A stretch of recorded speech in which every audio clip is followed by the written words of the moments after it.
Ladies and gentlemen, welcome to the Musical People and Journeys rock show. What is this episode all about? Well, let me quickly explain. Every month we do a what we call a kind of festival rock show where me and my friends, we basically review around about 12 rock albums per month, and we rate them out of 5. And you know, just for fun and just for you guys to see what the latest and the greatest in the rock album world is. However, so it's an hour-long show. So what these shows are, what this one-off show is, to take a single album review for you to listen to, which will be about maybe 10 minutes, and for you to kind of, so if you just want to hear, you know, the latest Ghost album rather than listen to the whole show, then you can have a sample of what we're all about, and hopefully, if you enjoy, you can come back and watch the whole show from start to beginning with all the albums kind of reviewed as well. So I hope you enjoy it. Please like and subscribe our show, and to spread the message about what we do. Anyway, I hope you enjoy this single album review and the actual show itself. Thank you very much. Wow, ladies and gentlemen, welcome to the Musical People and Journeys rock show for August Heatwave 1, because the show is so goddamn hot, full of rock, and full of hot people. DG, welcome to the house. Hello, good morning. Morning. Paul, welcome to the show. Borada. And Trish, rock chick Trish, welcome to the show. Morning. And we are missing our compatriot Chopper Dunnins, who's had a bit of a family emergency, but hopefully he may make one of those late rock appearances, because he's a rock god and we love him. But however, he has sent his ratings in. So, a few housekeeping rules for everybody. The ratings that we're about to give for 6 albums, ladies and gentlemen, 6 albums is what I'm deferring. You're gonna love this. They're called My Cot ratings. My cup of tea. Oh, how imaginative, eh? The My Cot ratings. They are our own personal ratings. We are not professional musicians. We are not, we don't work for magazines. This is just, we've listened to the albums and we have reviewing and given our personal opinions of how much we all personally liked it individually, and then we're bringing it together. And if they're out of 5, and if it gets over a 4, it goes into our Hall of Fame.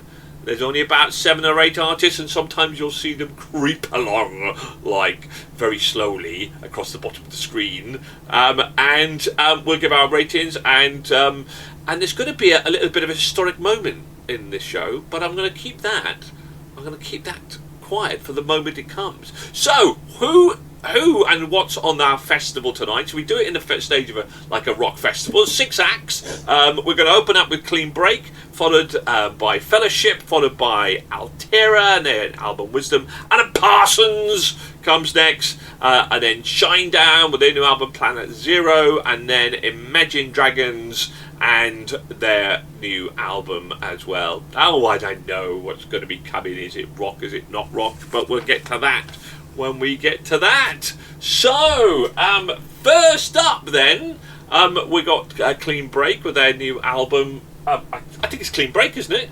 That's the album is called? Coming Home. Coming Home. It's been a bit of a morning. So, Coming Home. Did it come home? Did it bring home the rock? Dave G, let's start with you. Well, it's a rock album, isn't it? It is what it is. It's an entertaining album, but it's never in danger of being spectacular. Some great riffs. Really enjoyed Dying Breed and Still Fighting. Unfortunately, though, most things about the album are just okay. Everything here has been done 1,000 times before, and probably better in a lot of cases. However, though, as I said, it is entertaining, definitely worth a listen, and I think a lot of rock fans will probably find something to enjoy here. Cool. Paul, had you heard of Cleanbreak before? No, and you won't, because it's a brand new band. However, Frontier Record Company is still putting its faith in singer James Durbin, who reached the top 4 of American Idol 10 years ago. In that time, he has released a number of solo albums and had a spell with Quiet Riot. Last year, he released the album The Beast Awakens under the Durbin name, a pure heavy metal album where his vocals could be best appreciated. In Cleanbreak, he's teamed up with guitarist Mike Flint of Riot 5 and the drummer and bassist of Striper, Alessandro Del Vecino, did the production and co-wrote the songs with Durbin. The Coming Home album is lyrically better than The Beast Awakens, Durbin's previous album, and it is probably his best work. Musically, although not trend-setting, is a heavy metal experience. Durbin lays down some impressive vocal melodies. He has a big reach and likes to combine power with high-pitched singing. The album races along with hard rocking and up-tempo, energetic metal songs such as Homecoming, Manor of Older Souls, We Are Warriors, and Cleanbreak, to name a few. This is not a one-man show, though. Credit has to go to Mike Flint on guitar, who sets the pace of these songs with his industrial playing, creating some monster riffs and imaginative solos, while Sweet and Richardson are the beating heart of rhythm that both guitarists and vocals can feed off. I enjoyed this album. Trish, did this hit your sweet spot?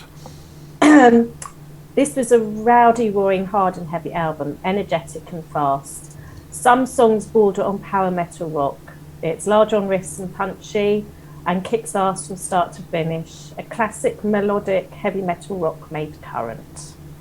It's quite a good phrase, actually. I'm kind of I really enjoyed the album. I really did. I thought it was heavy metal, rock and roll. And we listened to a lot of albums who tried to punch in this space, and a lot of them fall flat. So yes, this type of music has been done, but you're always looking for something that is of a similar vein, but fresh. And I thought this was fresh. I really did. I thought it was heading towards that kind of Metallica kind of guitar riffs, but it didn't quite go there. But it stayed kind of into that heavy metal kind of rock and roll. It wasn't perfect by any stretch of the imagination, but it was certainly above average. And certainly, I thought, if it's going to punch in, did it hold its weight in this sort of genre and this type of music? And yeah, I think it did. I thought it was incredibly well produced. I thought the singing was fantastic, and I really enjoyed a lot of the guitar riffs. I think you put it in that sort of we've heard the sort of albums in this kind of band, if you like, of people like Heart and Hand Grenades who've done it spot on, and I don't think it was far off that standard either. So I enjoyed it. It was good album, good way to open this show, people. Good open, and I hope that if they brought this band together, I would be interested to I would most certainly run out and definitely listen to their next album. As a debut album, even though they've all come from different places, I thought it was very impressive. It was a really good album. So anyway, Chris, by the way, he thought it was average, but then there's no surprise there, is there, with Chopper Dunnins? But he didn't hate it. He didn't hate it. Okay, he didn't hate it. So let's get our ratings then. Dave G.